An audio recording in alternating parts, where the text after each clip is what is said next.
We can all see that social media divides us as much as it connects us. What's less obvious is how our use of it affects our mental and emotional health. What role does social media have in creating or worsening anxiety and depression? What role can it have in helping us to feel happy? I'm Jonathan Decker, licensed therapist, and today we're looking at how social media affects your mental health.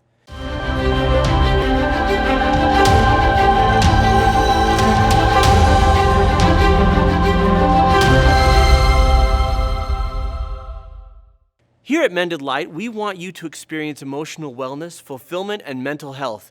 Let us support and empower you. Subscribe and click the bell to make sure you never miss a thing. I was 25 years old when I had my very first social media account. I was single. Everyone had flip phones, so checking your Facebook at any time wasn't very practical.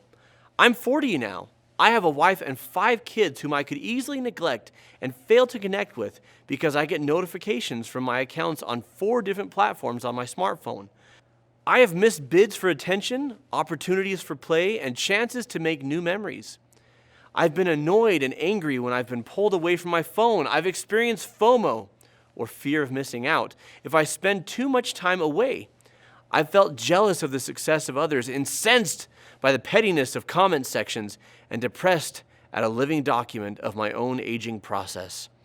I felt anxious when a post doesn't get the likes I hoped it would, and resentful towards others whom I perceive as more popular or more liked than I am. Of course, it's complicated, because on the flip side, I know about births and marriages, birthdays, happy moments, and celebrations of loved ones because of social media. I've reconnected with friends I'd not had contact with in years. My family's fondest memories can be pulled up readily, giving me great joy. I use social media to share and find uplifting content and to offer support and love to those who need it.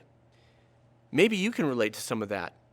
Is social media a force for good in your life or a harbinger of mental and emotional health woes? How do you find that balance? How is it affecting you? We're going to explore the research on the subject and how you can find balance for your best life. But first, if you're experiencing symptoms of depression and would like to better understand what's going on with you and what to do about it, take a look after this at our video, Finding Meaning During Depression.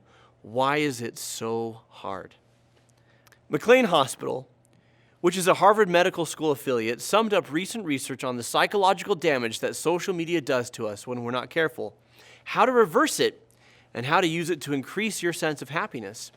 You know the old saying, comparison is the thief of joy. In our quest for likes and comments, as well as measuring our reality with the controlled presentation of other people's lives, we run the risk of developing legitimate anxiety and depression as we compare ourselves to others and derive our worth or lack thereof from the comparison. Social media use can be addicting, triggering as it does the release of dopamine. Like playing a slot machine, the lack of surety regarding how a post will perform only increases the drive to keep posting, keep checking, and hope for a winning outcome. We post hoping for positive feedback, which leads us to constantly check our platforms. I was guilty of this. Feeling unappreciated by my kids, I found myself escaping into social media, where I was far more likely to find reinforcement to the detriment of my connection to my family. Only when I sought to improve my connection to them and to voice my needs to them did things get better. I decided to put down my phone when I was with them, choosing to nurture that meaningful real-life connection instead of seeking validation online. Anxiety and depression from social media use can lead to nausea, tremors, headaches, and muscle tension. Cyberbullying and exclusion can contribute to low self-esteem and feelings of hopelessness. Imposter syndrome or the fear of being exposed as a fraud can cause intense stress and fear. So what can be done? First of all, pay attention to how your use of social media is making you feel.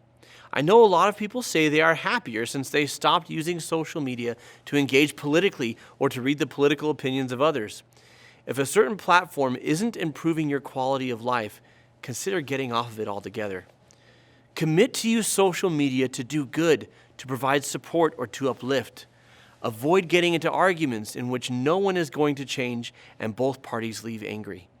Put down the phone and the computer and make sure you get time outside interacting with real people, exercising, and doing things that you enjoy.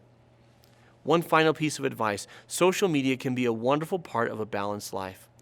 Set limits for how often you're on it. In my case, I go on in the morning and at night and try to stay off it during the rest of the day. This allows me to focus on the here and now, the people I actually interact with, and to make time for family, friends, and experiences that I might otherwise overlook, and that I have in the past because I was just immersed in my phone. Now, I want to hear from you down below in the comments. How does social media affect your mental health? Any tips on using it for good? Or if you have questions about social media and mental health, let us know in the comments below, and we'll happily address them. If you found this video helpful, I'd like to invite you to watch the next one right here. And don't forget to subscribe and click the bell so that you never miss a video.